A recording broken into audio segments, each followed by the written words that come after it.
लिए जरूरी है। आपको पता है प्रेरितों के काम उसका 8 अध्याय में लिखा है, एक इथोपियन खोजा, एक इथोपिया का खोजा अपने रथ के ऊपर बैठा हुआ था और अपने रथ के ऊपर बैठकर जा रहा था। और उसने क्या किया, बाइबल को खोला और यशाया 53 चैप्टर पढ़ रहा था। खोजा कौन था? इथोपियन की जो रानी थी, उसकी टेक केयर करने वाला, उसके राज्य में किसी औहदे पर रहने वाला। और यह व्यक्ति मसीह को नहीं जानता, यीशु को नहीं जानता, परमेश्वर के राज्य में जाना कैसे है यह नहीं जानता, परमेश्वर को कैसे पाना है यह नहीं जानता, परमेश्वर कौन है सुना है लेकिन अनुभव नहीं किया। कैसे अंदर जा सकता हूं परमेश्वर के पास, कैसे परमेश्वर के राज्य में दाखिल हो सकता हूं, इसे कुछ नहीं पता है। आज भी बहुत सारे लोग पैदा होते हैं, बड़े होते हैं, शादी कराते हैं, बच्चे पैदा करते हैं, पैसा कमाते हैं, खाते पीते हैं और मर जाते हैं। जो लोग करते हैं वही करते रहते हैं, जो आंखों से देखते हैं उसी को फॉलो करते रहते हैं। उसकी मान, उसकी मान, उसकी मान, जेदे नाल लगी गली ओदे नाल तुर चली। गंगा गए गंगा राम, जमुना गए जमुना राम।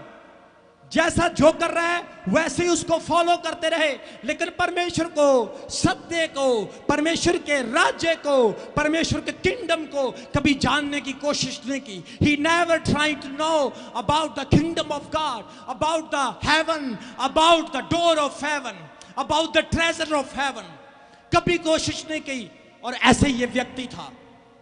ये यशाया की पुस्तक पढ़ रहा है। यशाया की पुस्तक उसके 53 अध्याय में जितना कुछ भी लिखा हुआ सब कुछ यीशु मसीह के बारे में है। और उस वक्त यीशु मसीह पैदा नहीं हुए थे।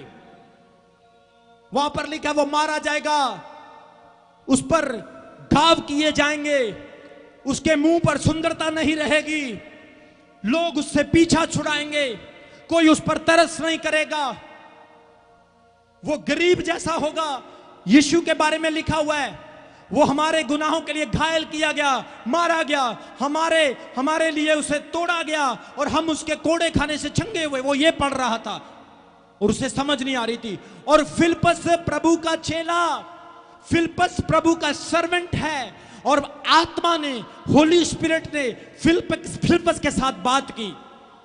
फिलिप्पस के साथ जैसे ही बात की उसे क्या कहा आत्मा ने कि भाग कर जा और इसके रथ के साथ जाकर मिल जा। आमीन। आपको पता है रथ कितनी तेज चलता है, घोड़े कितनी तेज चलते हैं। एक व्यक्ति भागकर रथ पर नहीं चढ़ सकता है, लेकिन पवित्र आत्मा जैसे ही फिलिप्पस के अंदर समाया, इसके अंदर जोर आ गया। 8 अध्याय उसके 26 वचन में आप अपने घर जाके पढ़ लेना। फिलिप्पस के अंदर जोर आ गया और वो भाग कर जाकर उस घोड़े के ऊपर, रथ के ऊपर चढ़ गया, उस खोजे के साथ मिल गया। और जैसे ही उसने उसे किताब पढ़ते हुए देखा, बाइबल पढ़ते हुए देखा, उसने उससे पूछा, भाई क्या जो तू पढ़ रहा है उसे समझता भी है? उस इथोपियन खोजे ने उसे जवाब दिया, हाँ मैं पढ़ तो रहा हूं, लेकिन जब तक कोई समझाने वाला ना हो कैसे समझा जा सकता है। फिलिप्पस ने उस इथोपियन खोजे को प्रभु का वचन सुनाया। यीशु मसीह की गुड न्यूज थी कि कैसे प्रभु यीशु पैदा हुए, कुंवारी से पैदा हुए, पवित्रताई में पैदा हुए, बड़े बड़े चमत्कार किए, बड़े बड़े मिरेकल्स किए और स्वर्ग का रास्ता दिखाया, पापों की माफी दी, पापों की क्षमा दी, मारे गए, दफनाए गए, क्रूस की मृत्यु को सहा और तीसरे दिन जिंदा हुए और फिर स्वर्ग चले गए। जैसे ही उसने प्रभु यीशु की खुशखबरी दी और खोजे ने प्रभु यीशु पर विश्वास किया और फिलिप्पस ने उसे कहा, अब तुझे बपतिस्मा लेने की जरूरत है। जोर से बोले हालेलुया। हालेलुया। फिलिप्पस ने इसे कहा, तुझे बपतिस्मा लेने की जरूरत है। अब जैसे ही वो रास्ते में जा रहे थे, इथोपियन खोजे ने रथ को स्टॉप किया, रथ को रुकवा लिया। और जैसे ही रथ को रुकवाया, बोला रथ क्यों रुका है? बोला देख भाई पानी है और बपतिस्मा देने वाला भी है।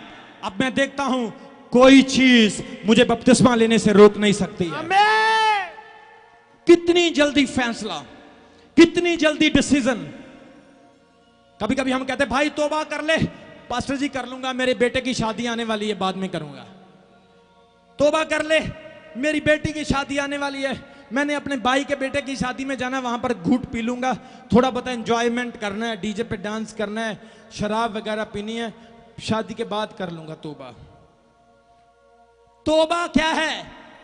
अपने पिछले गुनाहों को कबूल करना, माफी मांगना और परमेश्वर के साथ चलने के लिए वादा करना, और आप तब परमेश्वर के राज्य में दाखिल हो सकते हैं। एक पापी दूसरे पापी को क्षमा नहीं कर सकता, एक अपराधी दूसरे के अपराधों को क्षमा नहीं कर सकता, एक गंदा इंसान दूसरे को साफ नहीं कर सकता, एक बुरी आंख वाला दूसरे की आंख को सही नहीं कर सकता। अपनी जिंदगी में हम पापी होकर दूसरे को क्षमा नहीं कर सकते, लेकिन पापों को माफ करने वाला ही पापों की क्षमा दे सकता है। जोर से बोले हालेलुया।